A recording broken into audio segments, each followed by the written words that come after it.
যেটা টিপ্রাল্যান্ড হলে পর কারো কোনো ক্ষতি হওয়ার কোনো কারণ নেই। 16 তারিখ আনারস মার্কা চিহ্নে ছাপ দিয়ে মহারাজকে আপনার বোবাগ্রাকে সাহায্য শক্তিশালী করবেন। টিপ্রাল্যান্ড নিয়ে আজকে বিজেপি দুরকম খেলা খেলছে। এখানে বলছে টিপ্রাল্যান্ড এটা বিচ্ছিন্নতাবাদী, আবার কুচবিহার বলছে কুচবিহারকে ভাগ করার জন্যে ওদের এমপি দরবার করছে। সুতরাং বিজেপি, আমার দাবি থাকবে বিজেপির এখানে যে প্রার্থী আছেন উনি ওনার স্ট্যান্ড কী হবে তীব্রমতা নিয়ে এবং কুচবিহার নিয়ে এটা ক্লিয়ার করুন। তীব্রমতা হলে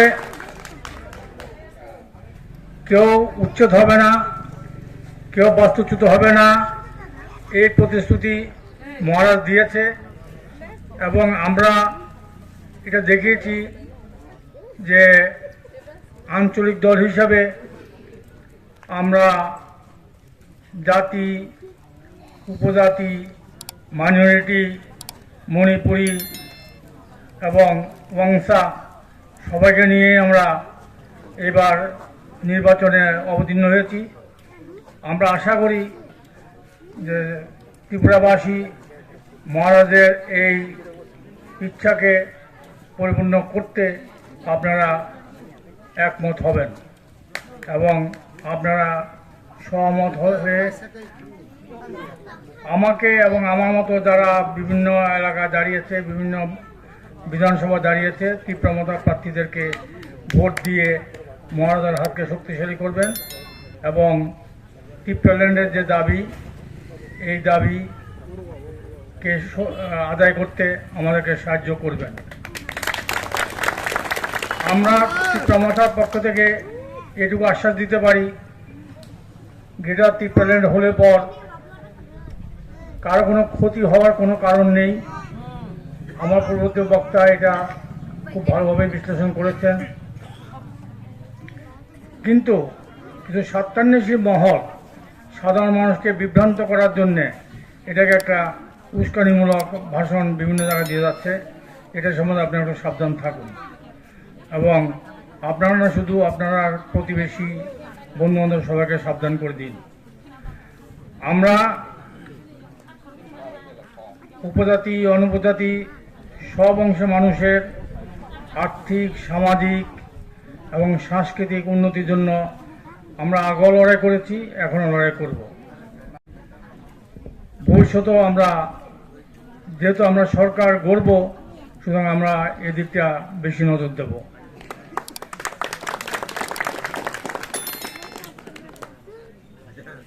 আপনাদের এখানে আপনারা মন্ত্রী পেয়েছেন, আপনারা এমএলএ পেয়েছেন গত 30 বছর যাবৎ,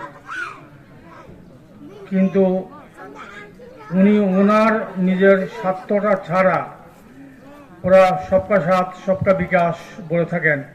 ওরা সবকা সাথ আপনা বিকাশ এটাতে ওরা বেশি বিশ্বাস করেন।